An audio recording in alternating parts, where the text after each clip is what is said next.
జనవరి 12 దేవుని నుండి పొందుకున్నాము. నీవు పొందనిది నీ యొద్ద ఏమున్నది? కొరింథీయులకు రాసిన మొదటి పత్రిక 4వ అధ్యాయము 7వ వచనం. ఇది ఒక మంచి ప్రశ్న. ఎందుకంటే ఇది మనందరి గర్వాన్ని అణిచివేస్తుంది.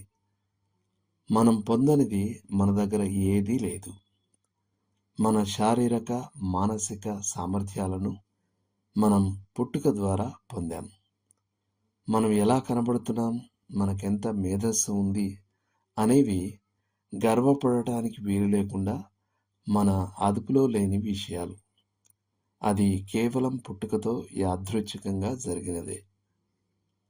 మనకు ప్రస్తుతం తెలిసినదంతా మన విద్య యొక్క ఫలితమే. ఇతరులు మన మనసులలోనికి సమాచారాన్ని నింపారు. మనకొక సొంత ఆలోచన వచ్చిందని మనం అనుకున్నప్పుడు తరచుగా 20 సంవత్సరాల క్రితం మనం మొదటిసారి చదివిన ఒక పుస్తకంలో దానిని కనుగొన్నామని మనకు అర్థమవుతుంది.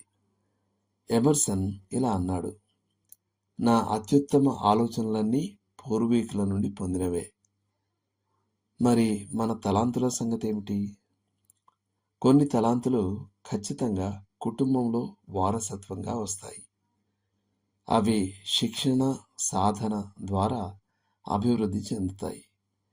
కానీ అసలు విషయం ఏంటంటే అవి మన నుండి పుట్టలేదు, అవి మనకు ఇవ్వబడ్డాయి. పిలాతు తాను కలిగి ఉన్న అధికారాన్ని బట్టి గర్వంతో పొంగిపోయాడు. కానీ ప్రభు అయిన యేసు అతనికి ఇలా గుర్తు చేశారు, పైనుండి నీకు ఇయ్యబడి ఉంటేనే తప్ప నా మీద నీకు ఏ అధికారము ఉండదు. యోహాను 19:11. క్లుప్తంగా చెప్పాలంటే మానవుడు పీల్చే ప్రతి శ్వాస దేవుడిచ్చిన బహుమానమే. అందుకే పౌలు కొరింథీయులకు రాసిన మొదటి పత్రిక 4వ అధ్యాయం 7వ వచనంలో ఇంకా ఇలా అడుగుతున్నాడు, నీకు కలిగిన వాటిలో పరుని వలన నీవు పొందనిది ఏది? పొందియుండియు పొందనట్లు నీవు అతిశయింపనేలా? ఉదాహరణకు Harriet Beecher Stowe Uncle Tom's Cabin రాసినందుకు ఎటువంటి ఘనతను స్వీకరించడానికి నిరాకరించింది. నేనా అంకుల్ టామ్స్ క్యాబిన్ రచయితనా? కాదు, ఎంత మాత్రం కాదు. నేను ఆ కథను నియంత్రించలేకపోయాను. అదే రాయబడింది. ప్రభువే దాన్ని రాశాడు. నేను ఆయన చేతిలోని అత్యంత అల్పురాలైన సాధనాన్ని మాత్రమే. అదంతా నాకు ఒకదాని తర్వాత ఒకటిగా దర్శనాలలో వచ్చింది, మరియు నేను వాటిని మాటలలో పెట్టాను. ఆ ఘనతంతా ఆయనకే చెల్లును. మనం పొందనిది మన దగ్గర ఏదీ లేదనే నిరంతర గ్రహింపు మనలను అతిశయం మరియు ఆత్మస్థుతి నుండి విడిపిస్తుంది.